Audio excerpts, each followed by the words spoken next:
네, 앞서 말씀드린 것처럼 총 상단 먼저 좀 살펴볼 텐데요. 지금 SK하이닉스가 음전, 양전을 계속 오르락 내리락 좀 하고 있습니다. 지금은 다시 강보합까지 올려 세웠는데요. 본부장님 1위부터 5위까지 보면 투자자 입장에서 가장 좋아하고 선호하고 관심 많은 종목들이 일단 자리를 좀 하고 있거든요. 1위에서 5위 중에 가장 많이 내리는 종목은 삼성전자랑 삼성전자 우선주이고 삼성전기도 지금 한 200만 원 수준 유지하고 있는데 5종목 중에서 제일 매수하기 괜찮은 종목, 오늘 자리에서 빠지니까 기회다라고 생각하는 종목이 있다면 어떤 종목이에요? 저는 삼성전자다라고 판단하고 삼성전자? 있고요. 예, 이게 참 가는 말이 계속 간다라는 말도 맞는데 사실 이거는 주 단위로 봤을 때 맞는 말이다라고 판단하고 있고요. 일 단위로 봤을 때는 이런 게 사실 안 좋습니다. 왜냐면은 우리 겐수업의 입장에서는 양봉 보고 매수했다가 다음날 음봉 나면 맞아요. 우울해지거든요. 근데 지금 영상을 시청하신 분들께 다행히도 제가 이렇게 권해드릴 수 있는 종목이 오늘 음봉임에도 불구하고 성장성이 무궁무진하기 때문에 괜찮다. 그래서 삼성전자 같은 경우 안타깝게도 앵커님께서 이 네. 리스트에 SKX를 넣으셨으면 SKX를 골라 그랬는데 그럼 같이 포함해서 하면요? SKX 리스트 포함해서 넣는다고 하면? 치면 그럼 당연히 SKX를 봐야 될 것 같습니다. 오늘 플러스인데도? 무슨 말을 해도 삼성전자가 SKS를 이기려면 파운드리로 진짜 한 2, 30조는 벌어줘야 되지 않을까? 그래서 지금 보면은 그래요? 반도체에 대한 이야기도 공통 내용이고요. 그다음에 그들이 판매하고 있는 것도 공통 내용이지만 분명히 삼성전자랑 SKX의 색깔은 다릅니다. SKX 같은 경우는 뭐 D램 메모리 쪽에 치중이 되어 있고 네. 삼성전자 같은 경우도 메모리를 판매를 하고 있지만 실적 자체는 SK하이닉스보다 덜 나오는 상황. 그다음에 이익률 같은 경우도 덜 나오는 상황. 근데 삼성전자를 SK하이닉스보다 선호하신 분들께서 선호하신 이유가 네. 그래도 SK하이닉스보다는 삼성전자가 진행을 하고 있는 업무 바운더리가 넓고 그다음에 어떤 성장성을 이야기할 수 있는 게 맞다. 근데 저는 저번 주도 말씀드렸지만 삼성전자를 매수할 때 파운드리라는 투자 인사이트를 가지고 투자해도 될까요?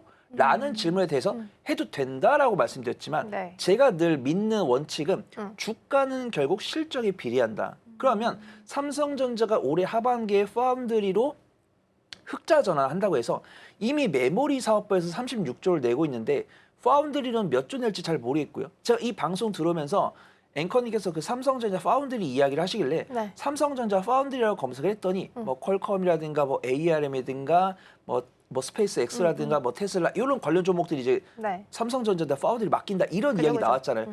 근데 제가 가장 중요시 여겼던 거는 파운드리를 맡기는 거는 중요한데 얼마를 수주를 줬냐 이건데 안 나오더라고요. 근데 제가 예전에 테슬라가 차량용 반도체를 수주를 8조인가 10조를 준 걸로 알고 있거든요. 근데 이 8조랑 10조가 1년이 아니고 2년에서 3년이면은 이거를 나누기 3을 하면은 삼성전자가 파운드리 매출이 약 3조에서 4조 나올 수 있다고 그러네요. 계산할 수 있어요. 1년으로? 근데 이제 삼성전자가 이미 반도체만으로 36조를 했는데 그쵸. 그러면 이 삼성전자의 주가 탄력이 예를 들어서 뭐 한 달 동안 뭐 30% 나왔다.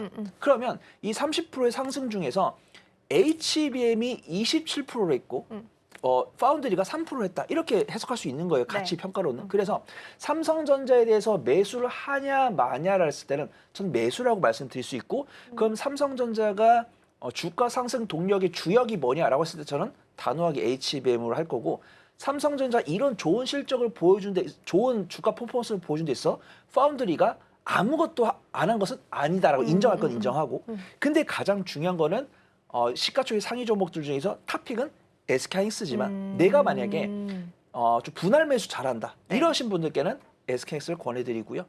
저는 분할 매수 못하고요. 많은 전문가분들께서 음봉에 사라 이런 이야기를 하시기 때문에 그거에 입각했을 때는 저는 삼성전자도 괜찮아 보인다 말씀드리도록 하겠습니다. 네.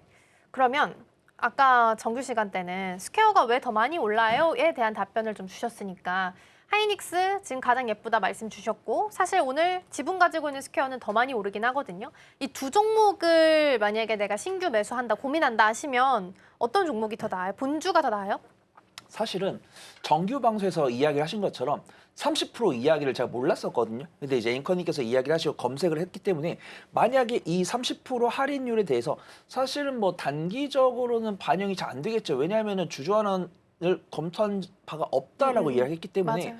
그 30%도 단기적으로 바로 실행될 가능성은 이제 선결돼야 되는 거죠. 주주 환원을 하겠다는 이야기가 먼저 나와야 그쵸. 그 30% 할인을 적용하는 게 맞고. 근데 통상적으로 제가 이제 증권 개통위에서 일을 하면서 느낀 거로는 50%를 적용하면은 SK 스퀘어의 시가총액은 이 SKS의 지분 가치를 반영했을 때는 네. 저평가입니다. 근데 만약에 SKS가 이 주주 환원을 철회만 안 했어도 네.